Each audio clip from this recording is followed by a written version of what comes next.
Nakaulan na, init ng gyapon kayo. O karon mga idol, na ako din sa silong ko sa mga kahoy mga idol kay grabe gid kainit. Kay kun isa ta maning kamot mga idol, wa man gyapon maora gyapon ang atong kalisod nga sinatian. Kung maning kamot ta, bentahan na lang kay dunay kalisod pero dili gid kay malabian mga idol.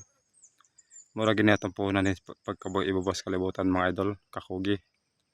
Kaya kung magtapol-tapol to mga idol, wala yun. Okay ra kung natawo ta sa bakan sa mga kwartahan mga idol kay sa pag ta magtrabaho. Pero may matabuhay tungod kay aduna itong ginikanan pero kung pobre itong mga ginikanan mga idol, sama na ko, kayod kita.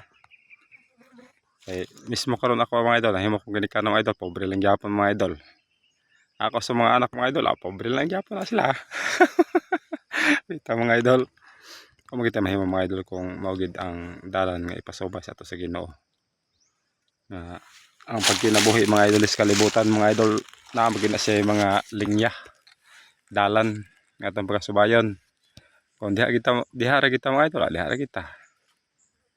Di kita mangitaglain pa diha kay nga kuan yung banila nga haruhay kay mamagata sa Ginoo sa to.